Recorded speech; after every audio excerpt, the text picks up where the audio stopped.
It's go time! SpaceX begins testing their first Block 2. How's it going? Pad B's flame diverter seems to be getting a new design, or is it an old one? Regulators give Starship the Go for launch. My name is Felix, welcome to What About It. I just moved to a new house and this is a very temporary studio. Let's dive right in. Starship updates. What a week! Things are moving ridiculously fast here at Starbase. Last week, Ship 33 was finally rolled back out to Massey's and now testing has kicked off yet again.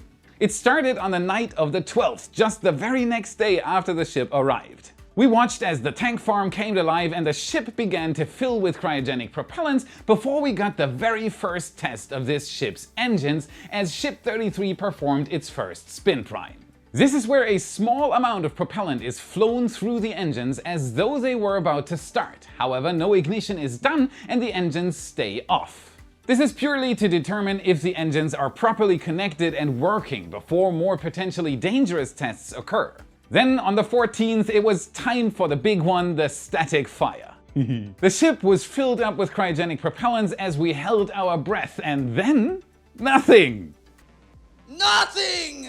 Absolutely nothing! Yep, it looks like Ship 33 is having just as much fun trying to static fire as Ship 31 was. However, seeing as this is a new ship, it's possible that this was just more testing, but that does seem unlikely given that they had already performed a spin prime. It seems more likely that some reading was off, either on the ground equipment or the ship, leading to this becoming an aborted static fire. Fortunately, whether or not this one was an aborted static fire, we didn't have to wait long for the real deal. Shortly after, on the 15th, it happened. The ship filled with cryogenic propellants one more time before a cloud of vapor erupted from the flame diverter as Ship 33, the first of the new, very different Block 2 ships, lit its engines for the first time.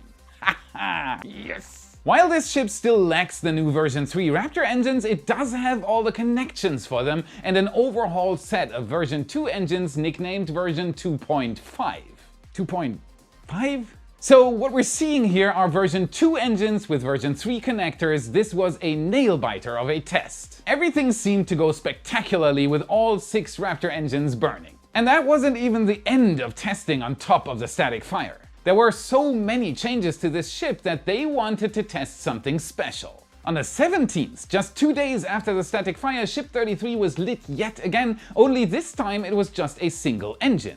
At first we speculated this may have been an engine that didn't quite perform as SpaceX wanted and they wanted to retest. However, the reason was actually much more interesting. SpaceX was testing an in-flight engine restart. SpaceX relit an engine during Flight 6 and we figured they would do so again, but now we finally have proof. With that test now completed, it appeared Ship 33 had finally completed its campaign and so early on the morning of the 17th, it was placed back on its transport stand and rolled to the Star Factory.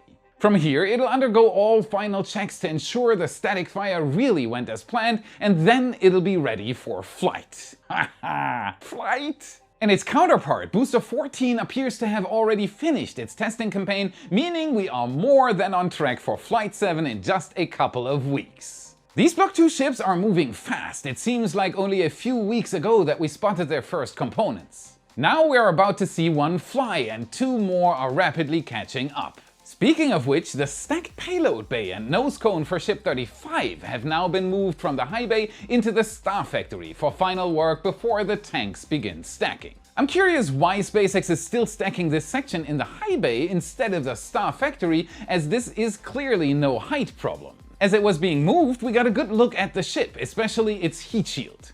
Comparing it to that of Ship 34 really highlights the size change.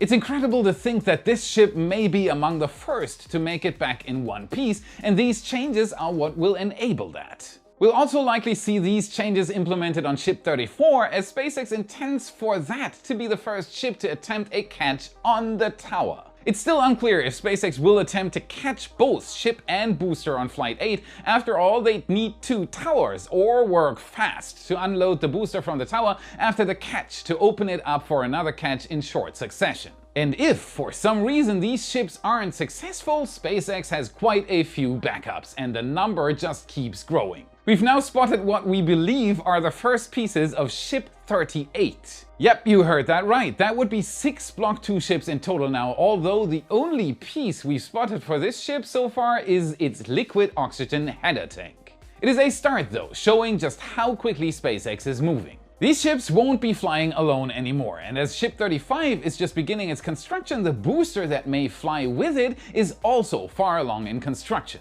But before I tell you about that, we've looked into our channel metrics and there are over 2 million returning monthly viewers who have not subscribed yet. Please help us improve the channel even further by double checking that you've hit that subscribe button so you don't miss our updates. And while you're at it, give us a like and become a Y supporter. Why? Because you'll gain access to a massive amount of extra content. With it, you get access to daily new Starbase photo galleries, including all those we've posted so far. Satellite, aerial and ground photos, more than 400 posts in the past 2 years alone, with up to 7 picture galleries per week, insights, chats with me, you name it. Thank you so much, you rock. Now back to the booster. Booster 16's liquid oxygen tank was completed a while ago, and its liquid methane tank isn't far behind, especially after the last few days. SpaceX is rapidly speeding up its construction. We saw multiple sections of the booster's methane tank, including its forward dome, being rolled into the mega bay. As far as we know, only one piece is missing, but that could change any day. This booster should be ready to fly in no time at all. Incredibly, SpaceX can build not only the ships but also the boosters at such a rapid pace. It likely won't be much longer before this booster is fully stacked. We may soon see first Block 2 boosters equipped with Raptor 3s, or at least one capable of having them equipped, similar to the Block 2 ships. Either way, these super heavy boosters are set to become even heavier, specifically in terms of thrust, and SpaceX's current launch mount isn't exactly equipped to handle something like that. Nope, it is not. That's why they've been working so hard to overhaul the design, including adding a flame diverter. Finally. And now we've found something truly incredible thanks to our eye in the sky. Despite what it was beginning to appear based on the groundwork at future Pad B, this launch mount will have a two-sided flame diverter. Two what? This is surprising, especially since the commodity pipes run straight across the area where the flames will be diverted to. In addition, SpaceX's planned air separation unit, which will enable them to produce liquid oxygen on site, might now be in the path of the flames as well. The current Starship launch site has limited space available. SpaceX is well into putting this diverter together so that we can see the two-sided reality. Because of the placement of the commodity pipes, we can also infer that the flames won't just be diverted out 90 degrees, or at least in that direction they won't. Looking at similar pads with a split flame diverter, a common trend is that one side will be more open, sending the thrust 90 degrees away from the vehicle, while the other will have a ramp at the end. This is the case with pads such as 39A and B, where SLS and Falcon Heavy currently launch. However, it remains to be seen which approach SpaceX will go with. We'll likely know more in the coming days as this deflector approaches completion. SpaceX might need to do something to protect the pipes, as well as much of the ground infrastructure. Starship is huge. A launch will tell if this solution works, but it's safe to say that this can only be better than Pad A, the six-legged monster. The progress on this diverter is coming along nicely, and you can see from the air that quite a bit of hardware is already staged and ready. Let's go! This includes parts for the ramp itself and a pair of water sprayers on either end to spray water into the diverter exhaust to dampen the forces as much as possible. We can also see parts of the top wedge, which will go directly under the engines and split the exhaust down to both sides. Basically the Chuck Norris in this diverter. This piece experiences some of the greatest forces and therefore needs some extra reinforcement and likely even active cooling. Running a pipe through a cutout in the center, which appears to be visible here, could enable this. The other interesting thing in this flyover is how much work has been done on the launch mount and how much is left. This includes the water-cooled launch deck, which now has even more metal beams welded to it. It appears these may have been added to assist in placing the beams. On the 17th, that's exactly what we saw, with the first piece being lifted into place. SpaceX is moving fast to get this new pad ready, and they've been moving just as fast at the launch site. NASA has delayed Artemis 2 due to a heat shield issue. You've heard the news and you might have read one or another article about it, but have you seen the entire story? Since its inception, the entire program has seen cost overruns and large delays. But we only know what we've seen or read in the news, so getting an overview is essential. Just by Googling it, that is almost impossible. There is a tool for you to find out: Ground News. I use it regularly for research, and you can follow along at ground.news/y. Ground News gives you that ability like a secret superpower. I access all my news through their app and website. I can compare how different media outlets frame any given story worldwide. So what's the entire story for Artemis 2 and the delay, you ask? It's pretty obvious on Ground News. Almost 300 total sources is gigantic, but the right is almost not talking about it, and most of the sources come from the political center. Here's a little comparison of what I mean. The left discusses a postponement while the right is giving it a twist, saying NASA once again postponed the return of astronauts to the moon, which is very important information. Ground News is funded by subscribers, ensuring their website is free from ads that often lead to sensationalism and clickbait. By subscribing, users gain access to an excellent tool while directly supporting Y. I've been sold on what Ground News does a long time ago, and I encourage you to give it a try. Go to ground.news/y or scan the QR code on the screen for 50% off the Vantage plan. Give your news some clarity. Last week, SpaceX rolled a massive cryogenic tank from the Sanchez site, which is now part of the production site, to the pad. Now they've rolled a second one, which you can see just before it was rolled on our flyover. SpaceX quickly prepared these two tanks, lifting them onto pedestals in the tank farm shortly after each arrived at the launch site. Fortunately, they finally filled the massive hole left by the vertical tanks that SpaceX had built and then torn down. We knew this would happen for a while, as it didn't make much sense for SpaceX to leave this prime piece of real estate unoccupied, and now they finally filled part of it. However, despite their massive size, there was still some room left, which is why we saw SpaceX roll yet another tank, this one a small vertical tank, to the pad for installation. On the other side of the tank farm, it's a similar situation. Work seems to be moving faster and faster as the days pass. Large amounts of terrain grading have been done near the two new subcoolers, and preparations for additional tanks are likely underway in that area. However, most of the action is done around the gigantic trench that SpaceX has dug to install underground pipes between the tank farm and Pad B. Everything at Starbase is ridiculously large, and this commodities trench is no different. Based on the size of the vehicles around it, it appears to be 10 to 15 feet deep. Interestingly, you can also make out quite a few foundation piles that have been dug up. These will likely be reburied whenever they cover the pipes. They are likely there to support the weight of the water storage tanks, which SpaceX plans to install in this area to supply water to Pad B's water deluge system.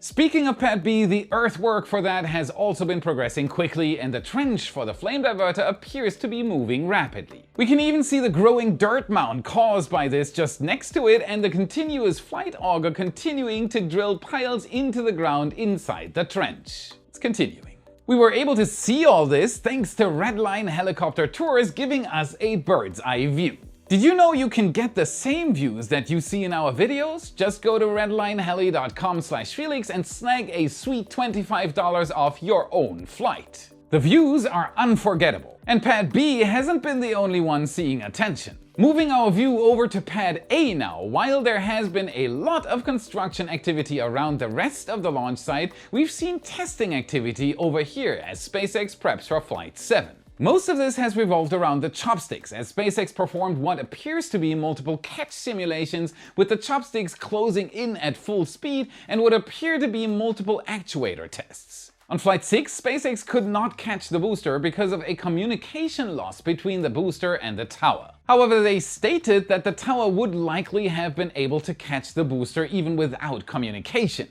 They decided to divert to an ocean landing out of caution. It's possible that these tests had something to do with that, possibly to see if it really would have been possible to catch the booster without the communication. No matter what, these tests likely involved lessons learned from Flight 6, as SpaceX will not want to repeat that. Other than testing, the pad did require some work, particularly around the BQD and the alignment pins. This was likely a combination of post-static fire checks and any needed upgrades. SpaceX has been having quite a few problems with this area of the launch pad. The pad avoidance maneuver, which is intended to protect the pad from the flames of liftoff by immediately pointing the booster away from it, unfortunately scorches the booster quick disconnect and that whole side of the pad. This is likely why SpaceX will move the BQD to the other side of the pad. It seems to be in much better condition most of the time. SpaceX would have only been able to figure this out thanks to the test launches they've been able to conduct. However, they've often had problems with regulators, slowing them down to the point of being left waiting with flight-ready hardware. That wasn't an issue for Flight 6, as the launch license for that flight had been pre-approved along with the license for Flight 5. Something may have changed behind the scenes already, as the FAA has been getting quicker with them. I say that because on the 17th the FAA released a statement about the launch license for Flight 7, and you'll love this. They announced that SpaceX had received a license modification for Flight 7. Awesome! SpaceX now has the launch license for Flight 7 and could theoretically launch sooner if it wanted to.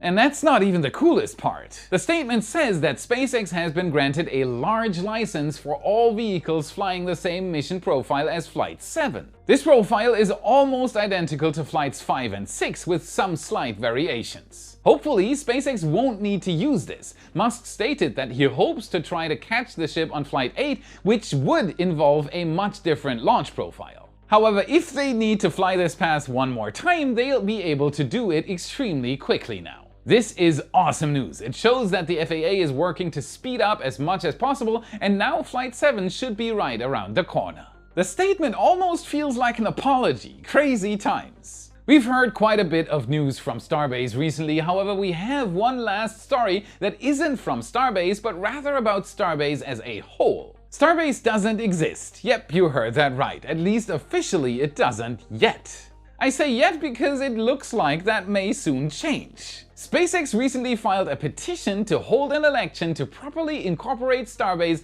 as a separate municipality. SpaceX wants Starbase to become a town. According to them, this would streamline the process required to build amenities, for example. This would help separate SpaceX from some of its duties, such as schools, medical facilities, and utilities. Instead, they'd shift that to a public body, in this case the city of Starbase. This idea had been floating around for quite a while, and Musk had even stated that this was a goal at some point. And it does make sense. This remote area continues to grow and needs more amenities, and SpaceX can't manage everything. They'd still, of course, play a major role in most of the activities. It would likely be a fairly similar setup to what you may see in the rest of the country, with a single factory in the middle of nowhere forming a city around it. Many now large cities were originally founded like this worldwide. Interestingly, shortly after this was revealed, Musk posted that SpaceX's HQ, or headquarters, would now officially be in Starbase, Texas. This means once the measure passes, SpaceX will move the headquarters from Hawthorne, California to the city of Starbase. I love saying that, the city of Starbase. It doesn't seem like a big surprise. Still, it would likely be a pretty big change, which may be for the better, as more of SpaceX's future depends on what happens in that city. To be honest, this is only a matter of time, and even if somehow this measure didn't pass, it likely will eventually. So pretty soon we'll be able to call this place the city of Starbase, Texas. There, I said it again. What do you think? Should Starbase become a city? Comment below and let's talk about it. SpaceX has made rapid progress and truly revolutionized the space industry, but it is not alone in the race to build the first fully reusable rocket. While they may be in first place and likely be the first to achieve full reusability successfully, one other company has been developing a fully reusable rocket as well. Stoke Space, which as of yet has not launched a single rocket, plans for its first rocket, Nova, to be a fully and rapidly reusable two-stage vehicle similar to Starship, however on a much smaller scale. While they haven't managed a launch of any vehicle yet, their determination and speed are incredible, arguably on par with SpaceX's. And now they've shown off their flight engine. And they've done more than just show it off actually, as they also shared this. Yep, Stoke Space now has two fully operational rocket engines for both its first and second stages, with both of them being completely unique designs. This is actually the flight design for the engine. 7 of these in total are set to power Nova to space and on the way back for a propulsive landing. Getting this right is extremely important, and considering that developing a new engine is arguably one of the hardest parts of building a new rocket, they've definitely shown they have what it takes. That's it for today. Remember to smash that like button, subscribe for more. This is what fuels the algorithm. This is how you can help us for free. Check out our epic shirts in your favorite Space Nerd store. A new Raptor design and our brand new Starship Block 2 design are both up. The perfect Christmas gift, link is in the description and in the card you should see now. Also, check out our print store at shop.whataboutit.space to buy a picture for your favorite wall. A significant amount of every purchase goes directly to our photographers. And if you want to train your space IQ even further, watch this video next to continue your journey. Thank you very much for watching, and I'll see you again in the next episode. Specifically Ladio. Ripty. Names will be diverted to the booster. Now back to booster. SpaceX is This is surprising.